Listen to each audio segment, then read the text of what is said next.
Olá, amigos queridos, espero que todos estejam bem com a graça de Deus Pai. Vamos hoje dar continuidade ao nosso estudo do Evangelho segundo o Espiritismo, decodificado por Allan Kardec. Iniciemos com o Pai Nosso. Pai nosso, que estás no céu, santificado seja o teu nome. Venha a nós do teu reino, seja feita a tua vontade, assim na terra como no céu. O pão nosso de cada dia dai-nos, ó Pai, hoje e sempre. Perdoai nossas dívidas, assim como nós também devemos perdoar àquele que nos deve. Não nos deixes, Pai, que caiamos em tentações e livrai-nos do mal. Que assim seja com a graça de Deus. Bem, amigos, hoje nós vamos dar início ao capítulo 12 do Evangelho. Amai os vossos inimigos. Pois bem, meus amigos, amai os vossos inimigos. Pelo título, nós já vemos o quanto temos que aprender a respeito desse título, né? Pois fácil é amar aqueles que são amigos, que pensam como a gente, que agem como a gente, que fazem parte ali do nosso círculo mais rico de afetos, de amor, de tudo de bom. Aí é fácil. Mas e aqueles a quem ainda vemos como inimigos ou que não compactuam com a mesma ideia que nós compactuamos, não pensam da mesma forma? Eis aí o ensinamento que Jesus vem nos trazer nesse capítulo. Pois fácil é amar aqueles que nos amam. A lição, o aprendizado está em aprender a amar, a ser benevolente com aquele que nos é indiferente, que faz aquilo que não aceitamos. Pois bem, aqui nós temos pagar o mal com o bem, os inimigos desencarnados. Se alguém vos bater na face direita, apresentai-lhe também a outra. Instruções dos espíritos, a vingança, o ódio, o duelo. Então, vamos à leitura. Pagar o mal com o bem. Aprendestes o que foi dito: amareis vosso próximo e odiareis vossos inimigos. Bem, aqui a gente já tem que focar, prestar atenção no seguinte: aprendestes o que foi dito.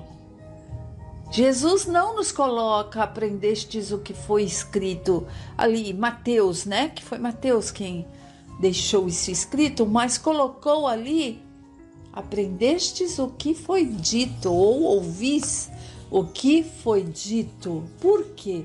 É o que foi falado, porque era comum ouvir na época essas palavras.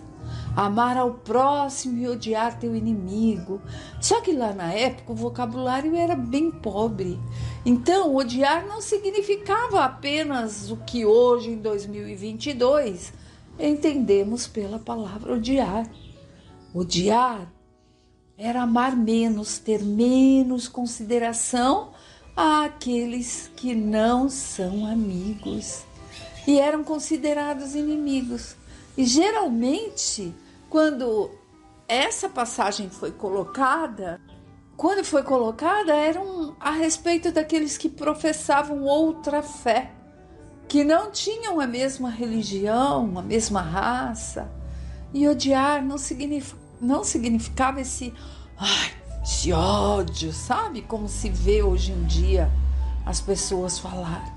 Então, Jesus leva ao povo um ensinamento muito mais à frente da época. Amar aos inimigos, fazer o bem aos que te odeiam. E orai por quem vos persegue e calunia. E aí aprendestes o que foi dito. Por quê? Porque tudo era passado assim, através da fala, do diálogo. Um aprendia, ouvia, falava para o outro, que falava para o outro. Os ensinamentos eram passados verbalmente, oralmente. Nós vamos ver em outra passagem desse evangelho essa colocação novamente. Alguma coisa aqui foi dito, sempre referente ao que foi dito, não escrito. Porque sabemos que depois foram os discípulos que escreveram, né? Não foi ali na época de Jesus que foi escrito por ele. Mas vamos à leitura. Aprendestes o que foi dito: amareis vosso próximo e odiareis vossos inimigos. E eu vos digo: amai vossos inimigos, fazei o bem aos que vos odeiam e orai por aqueles que vos perseguem e caluniam, a fim de que sejais filhos de vosso Pai que está nos céus, que faz erguer o sol sobre os bons e os maus e faz chover sobre justos e injustos. Pois se amam apenas os que vos amam, que recompensa tereis? Os publicanos também não fazem isso? E se vós apenas cumprimentais vossos irmãos, o que fazeis mais do que os outros? Os pagãos também não fazem o mesmo? Eu vos digo que, se vossa justiça não for maior do que a dos escribas e fariseus, jamais entrareis no reino dos céus. Está lá em Mateus capítulo 5, versículo de 5 a 20 e de 43 a 47. Então, nesta passagem, nós vemos essa colocação profunda que Jesus faz. Se você amar só os que te amam, que diferença faz nisso? O que te diferencia aí dos fariseus, escribas, das pessoas de má índole que seja? Elas também fazem isso. Amam os seus. Então a lição, o ensinamento é amar aqueles que não têm afeto por você e você não tem por ele. E eis aí a nossa lição da semana, hein? Se amardes apenas o que vos amam, que recompensa tereis? Uma vez que as pessoas de má vida também amam aqueles que as amam. E se vós fazeis o bem apenas aos que vos fazem, que recompensa tereis? Uma vez que as pessoas de má vida fazem a mesma coisa? E se vós emprestais apenas àqueles a quem esperais receber a mesma graça, que recompensa tereis? Uma vez que as pessoas de má vida também se emprestam mutualmente para receber a mesma vantagem?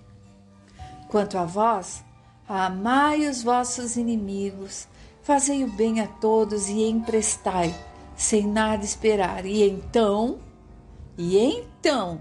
vossa recompensa será bem maior, e sereis os filhos do Altíssimo, pois Ele é bom com os ingratos e até mesmo com os maus. Sede, pois, misericordiosos, como vosso Pai o é.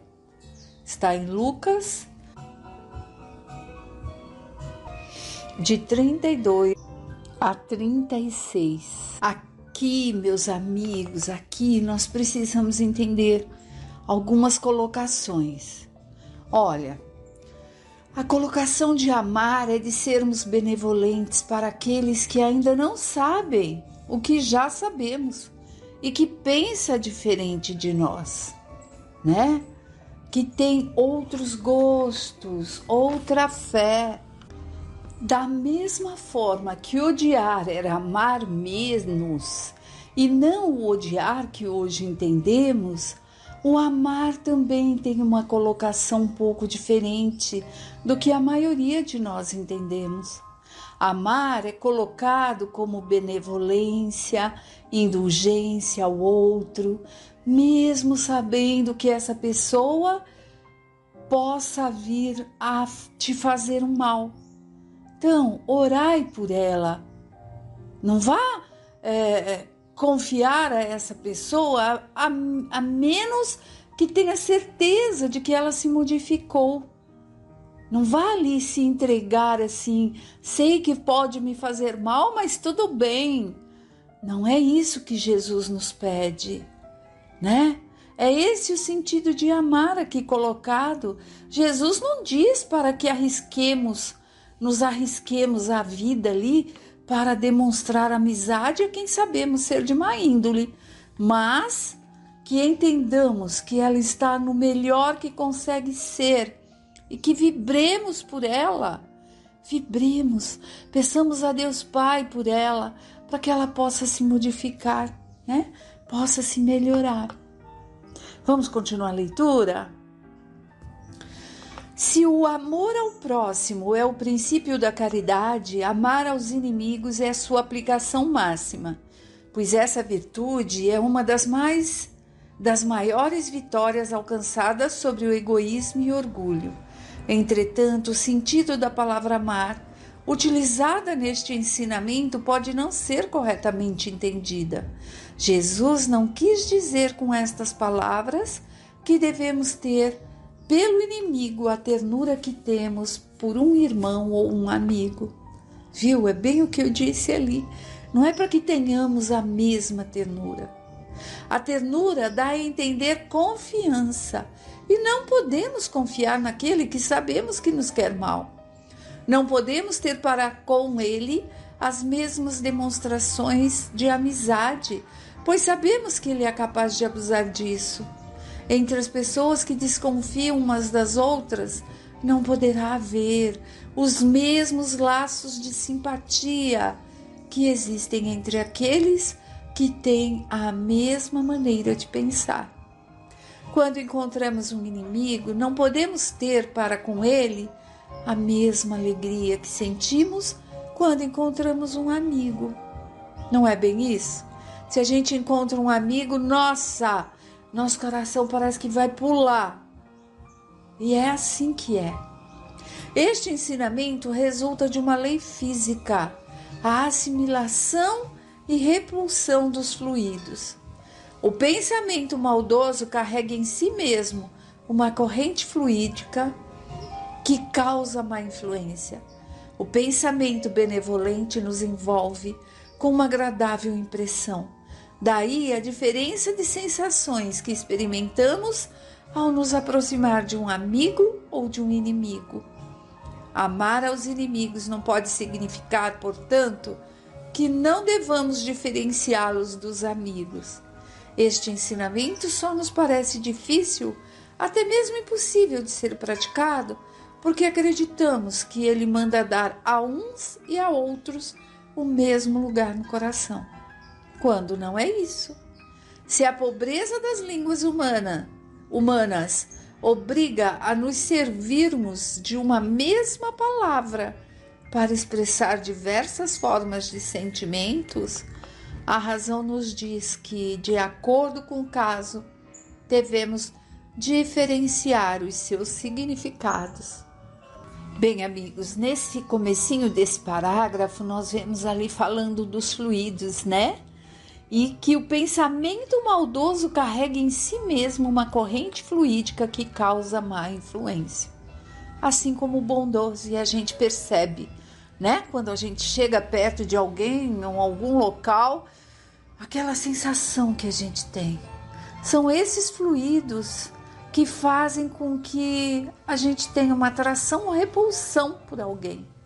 E precisamos lembrar que, por vezes, temos repulsa por alguém, mas que não quer dizer que esse alguém é mau e eu, Silvia, sou a boazinha.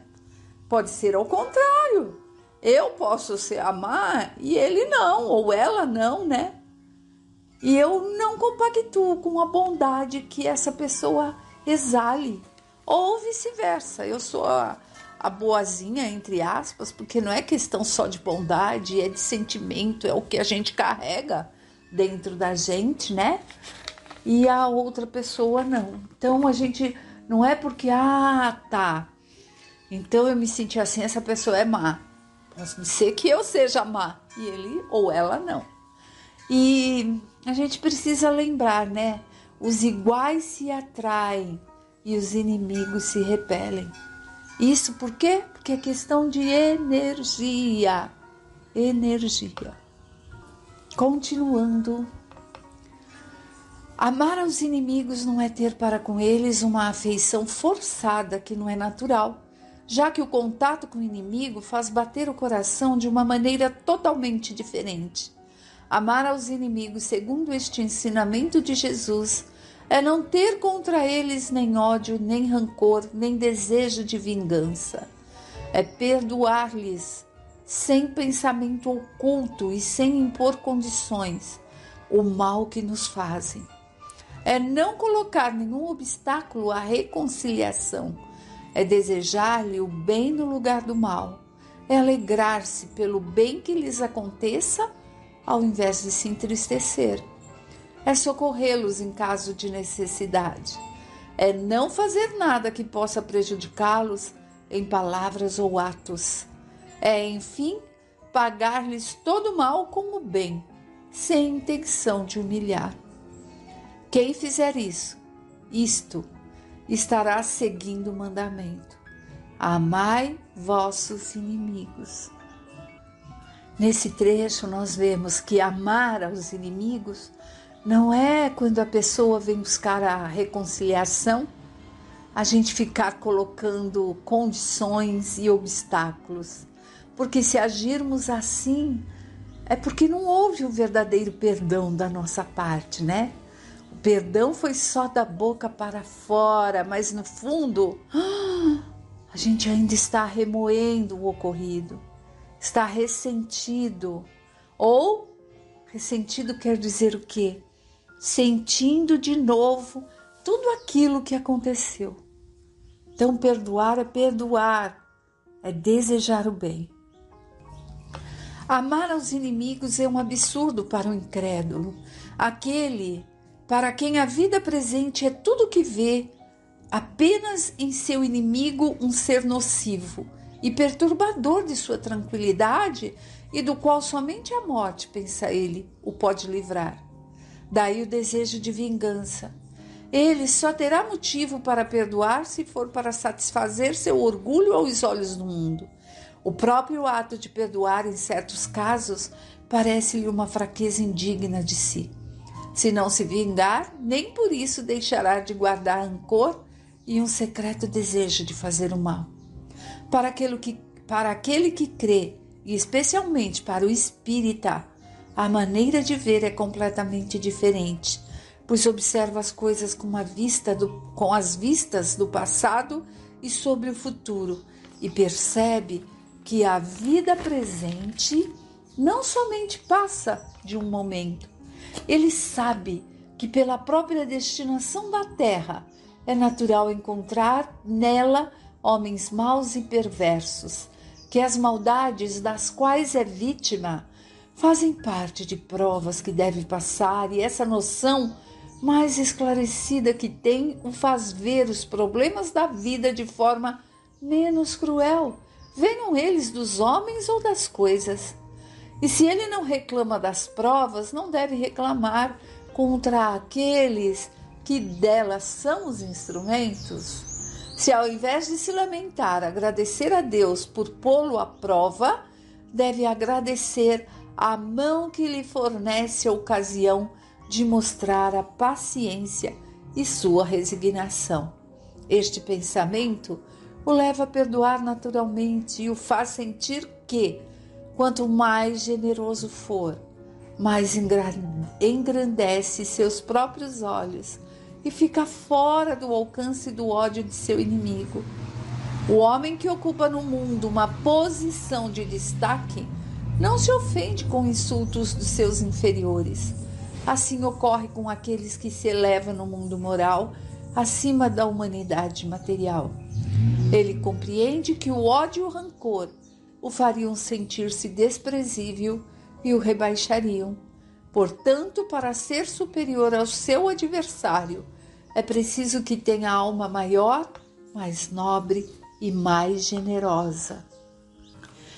Pois bem, meus amigos, nesse trechinho final desse título, Pagar o Mal com o Bem, nós vemos o que nos é colocado, que fala especialmente para os espíritas, a maneira de ver aqueles que podem talvez nos querer fazer o mal e que tenhamos ali como inimigos. Nós já devemos saber que não são inimigos, são ali pessoas que estão em nosso caminho para nos fazer avançar, né? Se ele não reclama das provas, não deve reclamar contra aqueles que delas são os instrumentos. Se nós espíritos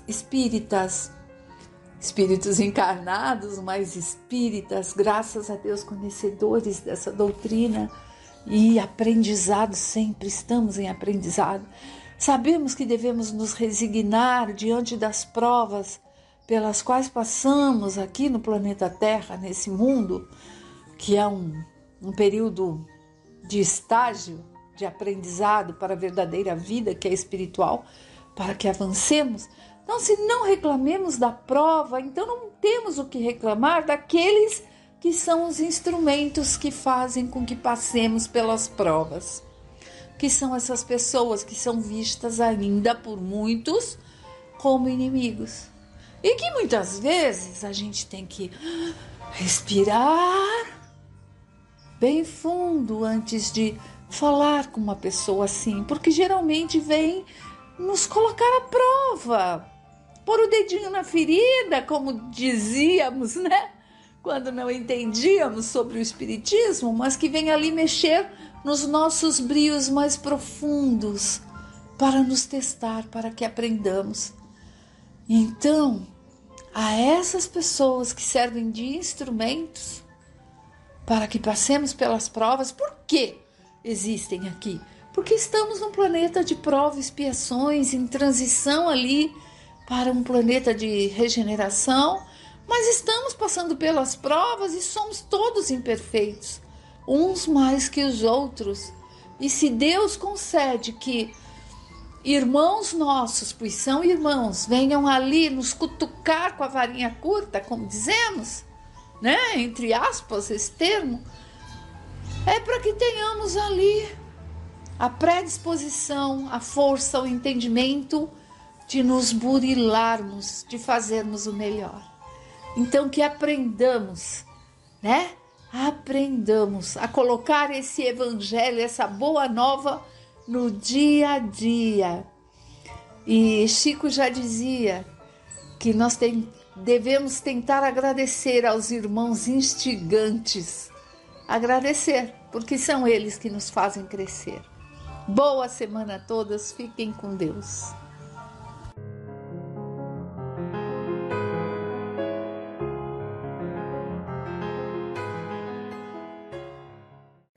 Que Deus, nosso Pai, Criador, e Jesus, o nosso Mestre e amigo, possa nos auxiliar no entendimento, na absorção dos ensinamentos do dia de hoje. Estamos no Livro dos Espíritos por Allan Kardec, livro 3º, capítulo 9, Lei de Igualdade, item 5, Provas da Riqueza e da Miséria. Kardec pergunta, 814. Por que Deus concedeu a uns a riqueza e o poder e a outros a miséria? Para vos provar a cada um de uma maneira diferente. Aliás, vós o sabeis, essas provas são escolhidas pelos próprios espíritos, que muitas vezes sucumbem ao realizá-las. 815. Qual dessas duas provas é a mais perigosa para o homem? A da miséria ou a da riqueza? Tanto uma como a outra.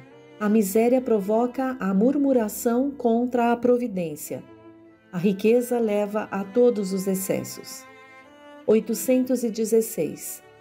Se o rico sofre mais tentações, não dispõe também de mais meios para fazer o bem? É justamente o que nem sempre faz. Torna-se egoísta, orgulhoso e insaciável. Suas necessidades aumentam com a fortuna e julga não ter o bastante para si mesmo. Nota de Allan Kardec. A posição elevada no mundo e a autoridade sobre os semelhantes são provas tão grandes e arriscadas quanto a miséria, porque quanto mais o homem for rico e poderoso, mais obrigações tem a cumprir, maiores são os meios de que dispõe para fazer o bem e o mal. Deus experimenta o pobre pela resignação e o rico pelo uso que faz de seus bens e do seu poder. A riqueza e o poder despertam todas as paixões que nos prendem à matéria e nos distanciam da perfeição espiritual. Foi por isso que Jesus disse, abre aspas, em verdade vos digo, é mais fácil um camelo passar pelo fundo de uma agulha do que um rico entrar no reino dos céus. Fecha aspas.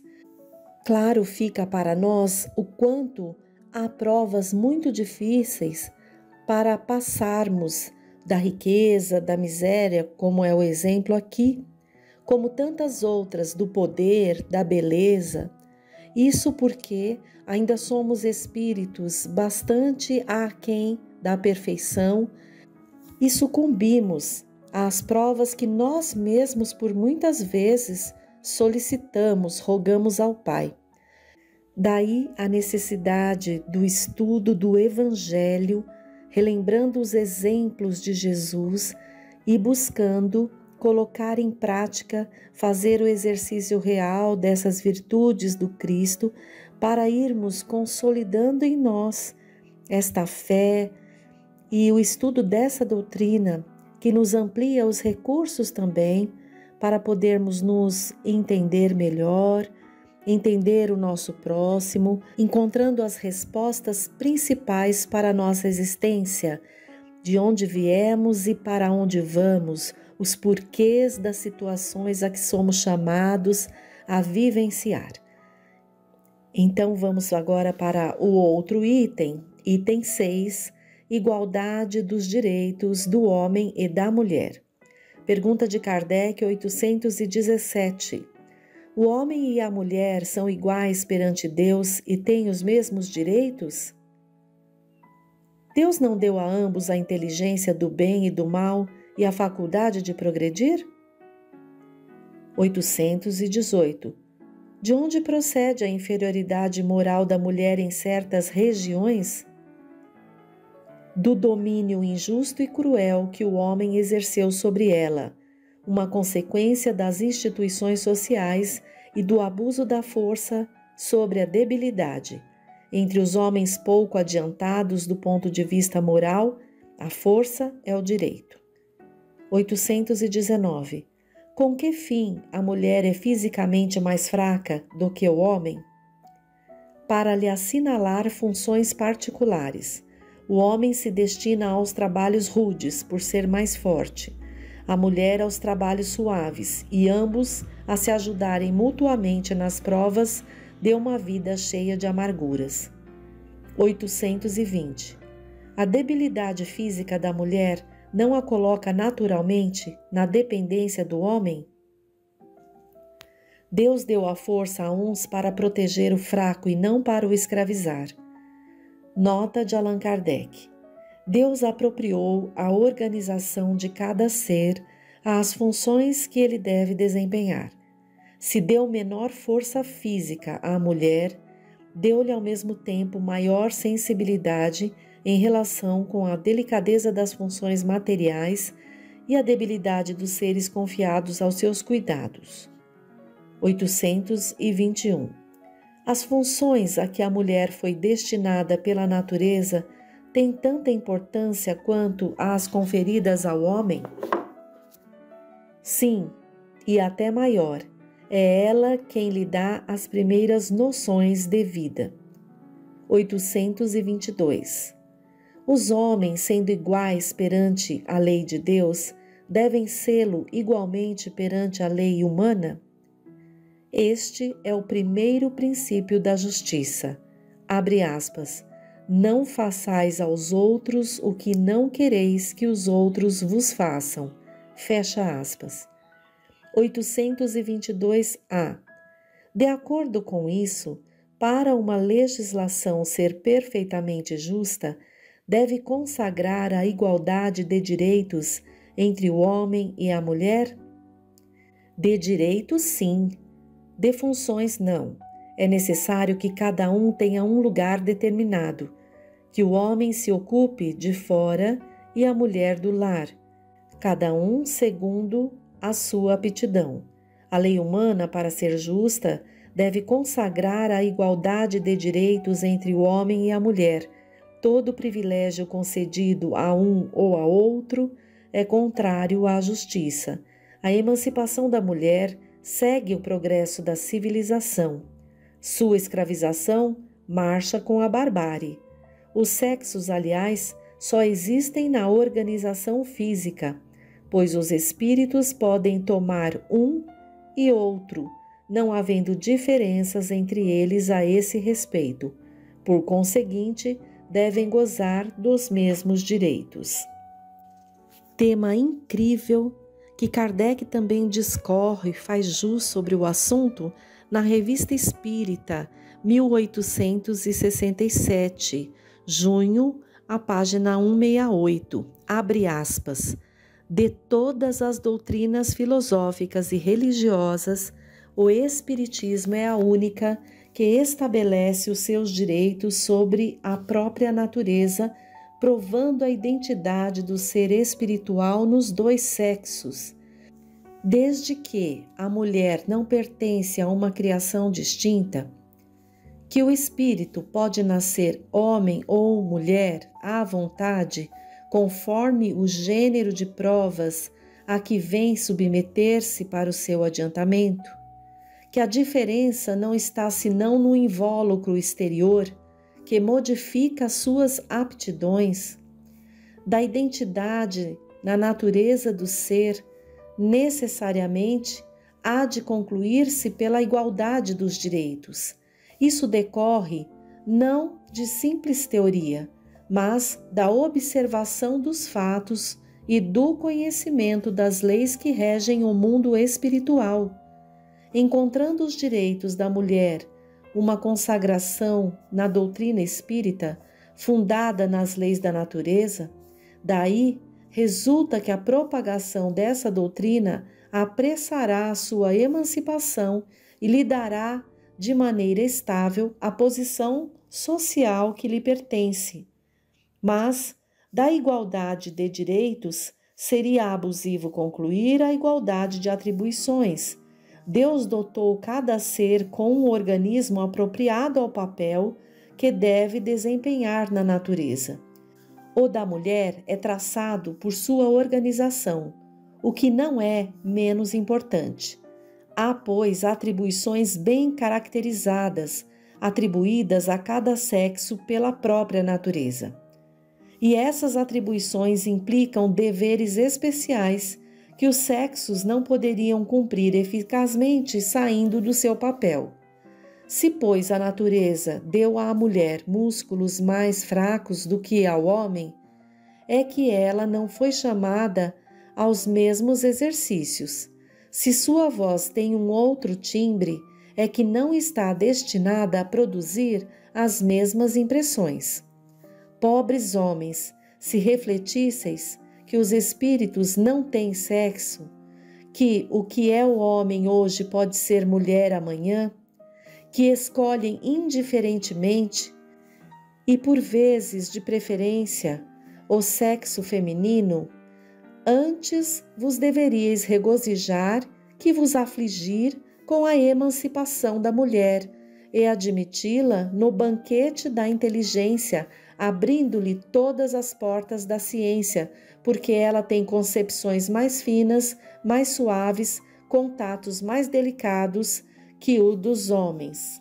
Esse trecho aqui da Revista Espírita vem nos auxiliar a raciocinar sobre isso e relembrar que para o espírito que tem consciência de que precisa reencarnar para progredir, pouco importa para ele vir a um corpo de homem ou mulher, porque ele vai garantir o aprendizado de qualquer forma.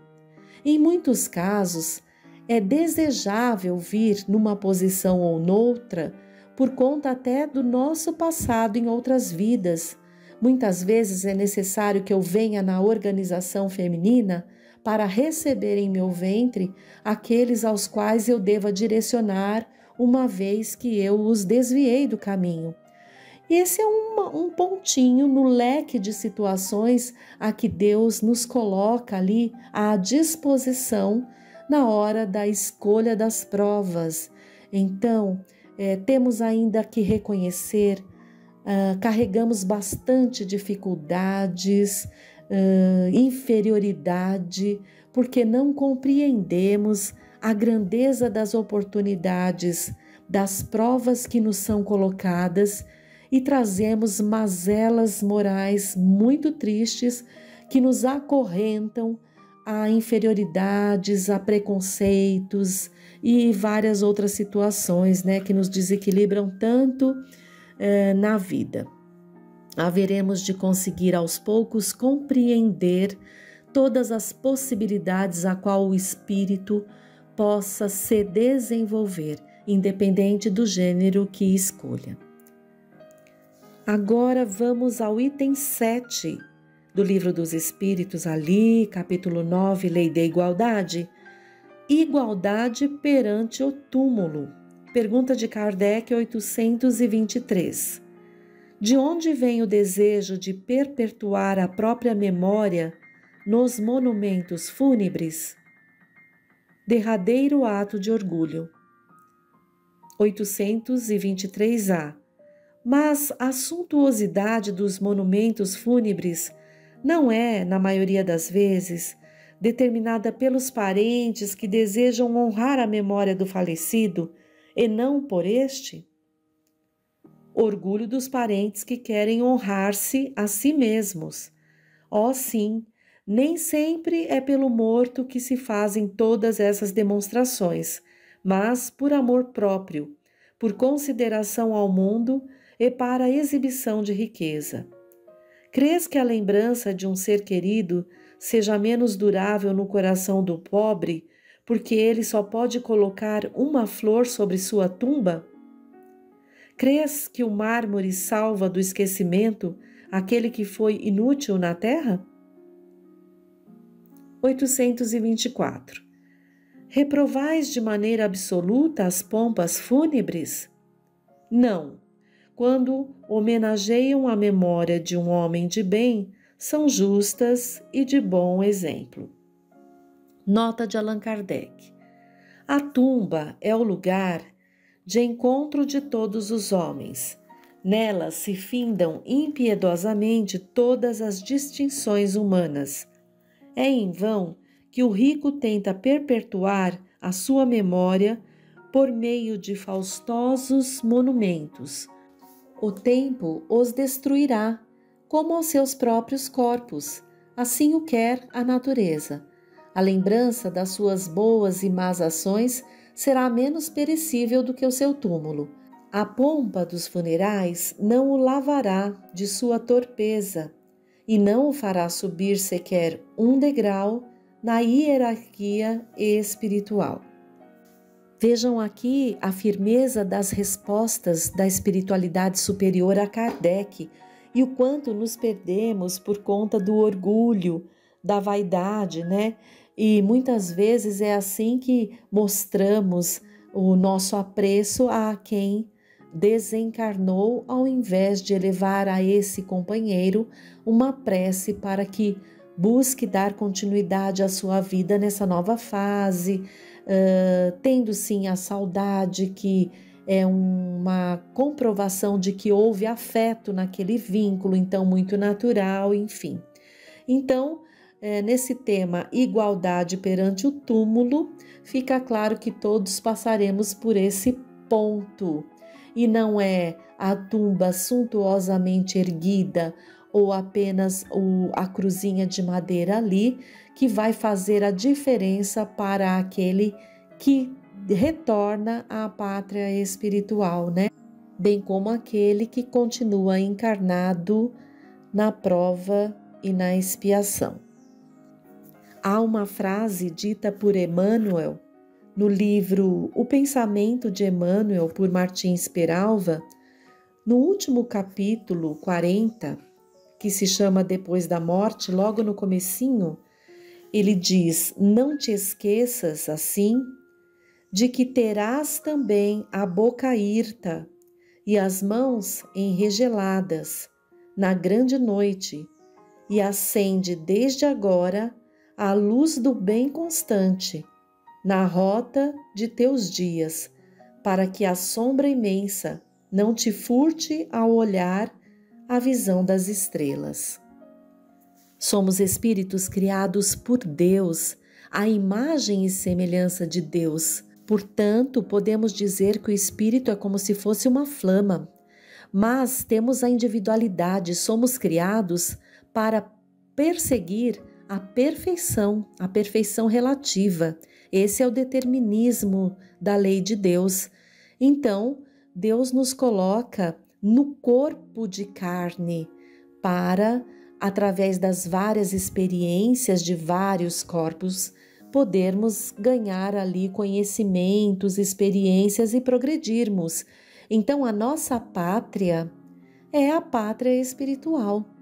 E quanto mais estivermos lúcidos sobre isso, menos sofreremos nesse momento, menos nos apegaremos à vida material, porque estaremos esclarecidos, confiantes em Deus, na sua sabedoria e confiantes do nosso próprio destino, aproveitando ao máximo as experiências que temos no corpo físico, não importando de que forma vamos estar ali vindo, seja num corpo de homem ou no corpo de mulher, sendo o mais importante o aprendizado da prova e a reparação dos equívocos que cometemos, para que possamos perseguir então essa senda desse progresso e chegar até a perfeição relativa.